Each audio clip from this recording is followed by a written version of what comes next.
علی اصغر کی شہادت کے بعد گھر میں ایک عجیب سی کیفیت تھی. اللہ اکبر، یہ آخری وقت ہے میرے عزیز ہو. حسین ابن علی رضی اللہ تعالیٰ عنہ کے گھر میں سوائے ان کے بیٹے زین العابدین کے جو بیمار تھے، ان کی عمر 22 سال کی تھی، کمزور تھے، بخار زدہ تھے، لیٹے ہوئے خیمے میں بخار سے ان کا جسم تپ رہا تھا، وہ سارا منظر وہ اپنی بیماری میں دیکھ رہے تھے. اب کوئی باقی نہیں تھا، بچے کو تک نہیں چھوڑا تو کون باقی رہے گا. امام حسین ابن علی رضی اللہ تعالیٰ عنہ نے دیکھا، قرآن کو جلدی سے کھولا، تلاوت کرنے لگے.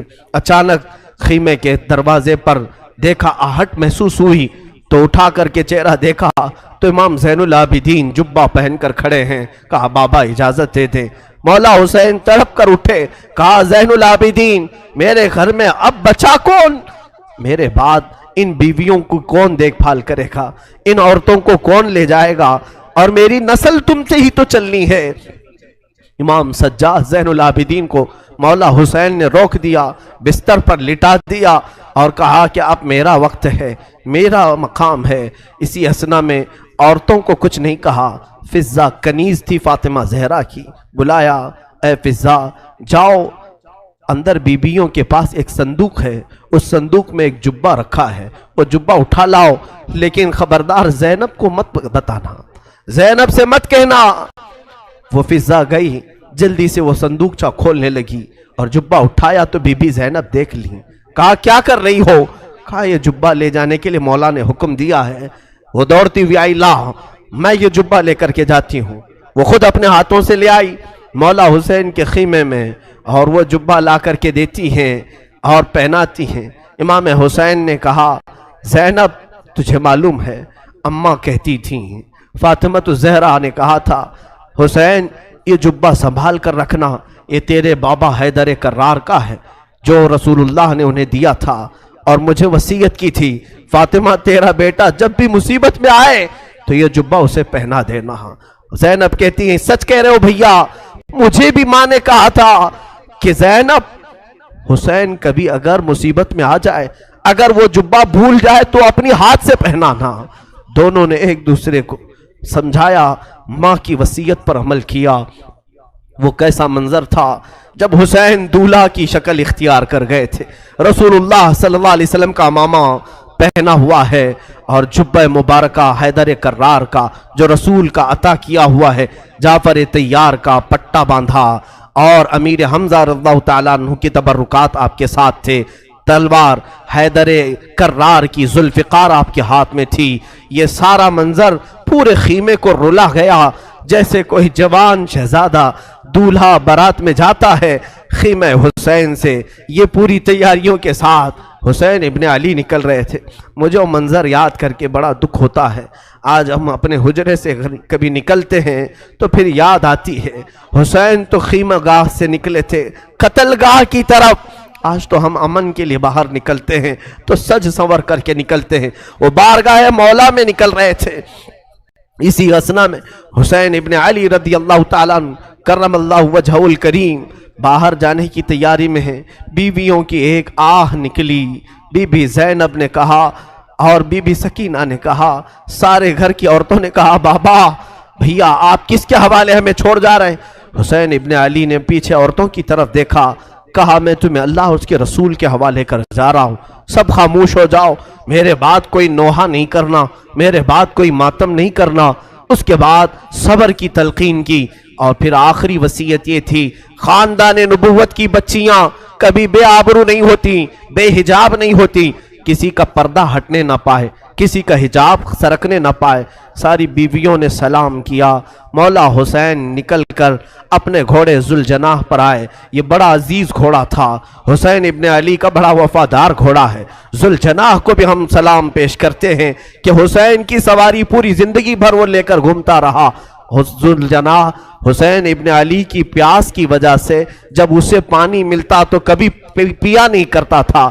یہ روایات بتاتی ہیں حسین ابن علی کے بعد اس گھوڑے نے کبھی پانی نہیں پیا، زندہ تو رہا لیکن کبھی پانی کو منہ تک نہیں لگاتا تھا. وہ ذوالجناح سوار جس کو تیار کر کے خیمے کے باہر کھڑا کیا گیا ہے. مولا حسین جیسی گھوڑے پر بیٹھے بیویوں کی ایک الوداعی آواز آئی،